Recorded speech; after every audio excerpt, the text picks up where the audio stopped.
All right, Rift Conspiracy hats, guys. What if Zombie Grub was nothing more than a figment of your imagination? And the idea of her is becoming weaker. That's why the image is falling apart. So what we need you to do is believe and use the power of friendship and spirit bomb or whatever. Like, Are you gonna start clapping? Clap, clap. like It's the only way to bring me back to life. it's like the mighty dog. It's like quack, quack. No, it's like Peter Pan and Hook. Oh, okay. Actually, that's a better. That's a way better. Yes, Oh, yes. no. I agree. I agree. I thought we were talking about like the end of a movie where like everyone's cheering for the good guy anyways. That's the first thing I thought of. But all right, guys, girls, ladies and gentlemen, we are getting into game number 3, and we'll get the camera stuff sorted afterwards. I'm actually looking at it now. I normally don't have Zombie Rub's camera up, but I want to see how bad it gets, so I've left it on top of my other overlay stuff. So if things start breaking, that's why. Getting into game number 3, though, he's up 2-0 and on the verge of locking this series down. In the bottom left side of Runes of Ceres, we've got the blue Zerg player, Euronics Gaming's FireCake. In the top left as the red Zerg, he's my Insanity's Serral. And for the people trying to be even joking about spoilers in chat, it's like the one day you can't do that because it's the one rare time we actually get to stream with no delay. So nice try, you dicks. Joke's on you, asshole. Whoa, you swear a lot in your cast. You need to calm down. I know. All the mothers with 3 children are gonna sick their children on me. That Oh was. God, no. I was the most upset I was about that wasn't being called out for swearing. It was the fact that I actually did proper math on stream, because a mother of 3 would be a family of 4, and that's where I got my 12,000 count from. And everyone's like, Rifkin, you're an idiot. It would be like 16,000 people. I'm like, no, 3,000 people times 4 is 12,000. Like, where could you possibly get that wrong? Well, Oh I my think god, that it has they might have gotten so included- bad. Your camera has gotten so bad. They It's might like have someone took included a the water. dad. They took water paints and then sprayed it with like the spritzer that you would use to shoot your cat away, and then tried to paint again on top of it. Yeah, I'll just No, oh, I was enjoying it. You fixed it. Well, now I've got no reason to look at your camera, so I'm just gonna put that away real quick. Okay, all right then. All right, so Banling nests are coming down for both, but the most curious thing for me, of course, is Serral's evolution chamber. Now, once upon a time, this was for +1 carapace, or in rarer cases with players like Cats, you would see the +1 melee. And it was really cool to see those different builds in HOTS. Nowadays, this is actually used sometimes for Overlord drops. And I only bring this up not because I think Serral may or may not do Overlord drops, but I know very specifically his teammate and team captain Penguin has been getting away with some devastating Baneling sneak attacks through Overlord drops. So I don't know if that's something that they've discussed, but it will be +1 carapace for now. I would be really interested to see if he starts using Overlord drops or not, though. It's always an option, which is the greatest thing, as long as your overlords are around and available. So it's still costs a little bit of money in gas bringing an overlord, carrying overlord, but it can be worth it, even if that wasn't originally your plan. The +1 carapace is kind of the old school way to do it, as funny as that is to say, because it's not that common of a build still. But we've seen a lot more like +1 melee recently. But the carapace makes sense. Your banelings or your lings will be able to take a baneling hit, 2 baneling hits this time, and it'll help affect your roaches in the future too, where that +1 melee doesn't. You're only relying on those lings. But +1 melee lings can do a lot, so that's why we see it. Third base for Serral. Lair for FireCake, and his own third base. FireCake is up about 10 drones, which is looking pretty nice, and Serral's just looking to flood with lings here with +1 carapace. I'm surprised he's not banking them up. He's actually showing all of this to the overlord of FireCake. Yeah, I think he's more concerned about timing than anything else, and rightly so. Now, unfortunately, he doesn't have that +1 ready to go just yet, so he does have to dodge out the baneling hit. A couple of his own banelings come in, it's going to be really nice. FireCake actually has no idea that +1 carapace is going to be the go-to for this, so the awkwardness is when you that first time you take the engagement and you undervalue your banelings, or overvalue them. Excuse me. I mean, you said he's really focused on the timing, but the timing is actually off here. The +1 carapace is still not done. I think he just really wanted to get that third, and by not getting it and then taking so many baneling hits to the face, FireCake's getting a lot closer to having mutas, which don't clean these up too well, actually. Like, they get everywhere and the mutas have split up, but still, it's getting to that point where FireCake is going to win the long game. He's going to have that tech. So both players get one of those like last second baneling hatch kills, which is kind of cute to see. It kind of helps level this out a bit, but Serral is still dedicating to this pretty heavily. And, you know, it's taking a page out of the Wings of Liberty book for a moment, right? Like, what's the best way to deal with Broodlord and Fester? Don't let them get to it. What's the best way to deal with Mutas? Don't let them get to it. Unfortunately, we are going to see him get to it. Now, the Carapace upgrade is done, so these Zerglings can actually survive a baneling hit. However, that's still not that many Zerglings to actually snowball into a significant amount of damage here. Actually, going to the +1 after this. Still going to commit to these Lings. However, the Lings are only going to be able to help out so much against the Mutas, and that's simply by counterattacking and trying to get as many drone kills as possible. But, you know, unlike Roaches, which are really slow to get across the map and won't often reach the base before the Mutas kill them, Lings might just be able to keep the Mutas at home more efficiently than what we've seen in the past. He's still dedicating to +1, and Serral's not freaking out. Like, he's still going that queen heavy build that we saw him do earlier.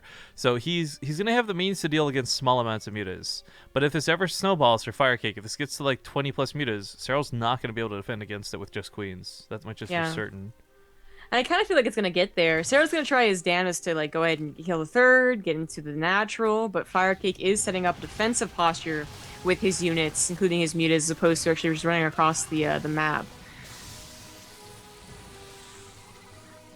And these Lings don't know what to do with themselves. They're like, oh, we lived. That was a mistake. Yeah, like, oh, what? Okay, I guess we'll become banelings. Yeah. I think the Mutas are there going over to take care of this. The Overlord right there, too. Lings, I mean, if they could get the third base killed, that would be so helpful. But it still might not even be enough, because FireCake would still have enough gas and minerals on 2 bases to continue pumping out Mutas, which is the most important thing right now, is getting that count up to something like 20 or 25. Now, Serral, yeah, there he goes. Finally getting into his own lair. Could also go for a Spire if he continues to do damage economically, because he'll have the better economy and maybe be able to catch up, but it's a bold choice. There's not a whole heck of a lot on the other side of the map, too, by the way. A very sparse amount of Spore Crawlers. He's going to put a couple down now as he realizes he's losing this middle of the map momentum. And that +1 for the... Ooh. Oh! Well, you can survive a baneling hit, but not 2. Yeah, very nicely done by FireCake, and FireCake is just on top of this game. Serral, I think he's going to try and go for a Spire, but there's just not... Like, he's never going to be able to catch up on Mutas unless he can kill FireCake's third and fourth. FireCake and Nurcho truly are some of the best ZvZ players, and just Zergs in general in Europe right now. Serral's not a bad player by any means, but it's so strange to me to see this series not go so heavily, not just that it's heavily in the favor of FireCake, but that each of these games has been very decisively a FireCake game. Like, there hasn't been that thing where like, oh, this could have gone either way, but it was close and he locks it. Like, this has been FireCake, and more FireCake. And in game 3, as he secures a 4th base, feeling like it once again. Serral's going to try and go Mutas to match this, but I don't know, Zombie Grub. I can't see that working. Kind of funnily, here, FireCake going for Baneling speed and committing to his own Ling upgrades. It's just, again, not what you expect. You know, Muta versus Muta can be very, like, just standard and, like, almost boring to call, because eventually it just comes down to numbers versus numbers. But, like, to have one game that you went someone going to mass Muta after being on Roaches for the first 12 minutes, to this game where you have Muta against Muta after 11 minutes, answerable hooks, like, much later than your opponent. Like, it's just that the flow is not usually what we see. So it's not a case of FireCake understanding ZvZ as a whole better, although he probably does. I don't know. He's a very good ZvZ player. But it's that he's playing these weird games a lot better, you know? Like, the games that go in a weird position sometimes throw off one player but not the other. Like, Bly is great in those positions, but, you know, Polt might not be, kind of deal. And FireCake's doing a great job in this series. Shout out to Bly, by the way, who ended up making it to IEM, which was kind of cool. Yeah. I know that when we were scheduling our Ting groups, he was really sad about not going. But they got that invite spot over Vortex, which was kind of cool. Now, Lings finally do get across the map, and you know, +1 melee, they'll chip through these buildings pretty quickly. So, a bit of cancel going on. You should be able to take on the Lings of FireCake here, especially the 1-1 advantage. Yeah, as we see, does really well. But is he left with enough time to do any damage before the Mutas come home? You know, Mom and Dad are home, and they're here to deal with your shit. It looks like these guys are going to... 14. Yeah, that's not bad, but it evens up the game. It doesn't get them ahead. Yeah, it evens the worker counts, so...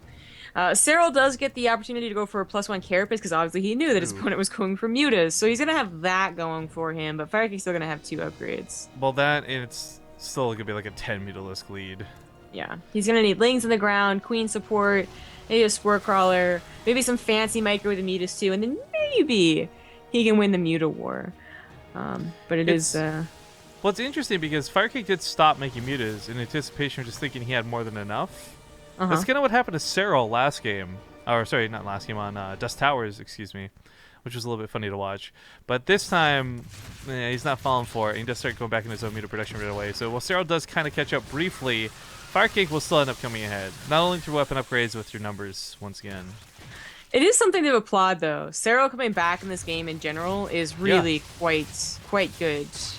I think he's finally getting something that actually represents his true skill in ZvZ, even though he might still end up losing 3-0. And this is the guy, like, I first saw Serral 2.5 years ago at this point against Jaedong, back when Jaedong was in his Mutaverse Muta Prime, and he would bring back games like this. And he just had a very good Muta versus Muta. He didn't really get to showcase it in that first game on Dusk Towers.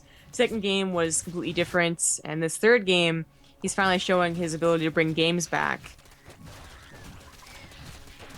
Well, the Spines are buying a lot of time. So the Lacey rush over.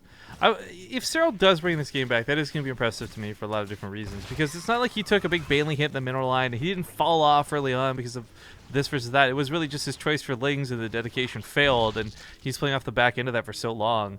The fact that the making out is going to be what it is, we're going to see this really silly clash of there's no way for either player to estimate whether they have the appropriate amount of mutas or not. Like, when you're eyeballing 10 to 15 mutas, that's a very obvious amount of difference. When you're trying to eyeball 35 versus 40, no, I'm sorry, you have no clue. There's no way Serral knows whether he's got enough mutas or not. And it is 44 mutas to 35. Serral cannot take this fight without the aid of Queens or a Spore Crawler or something underneath this. Even just Lings to soak Glaveworm bounces.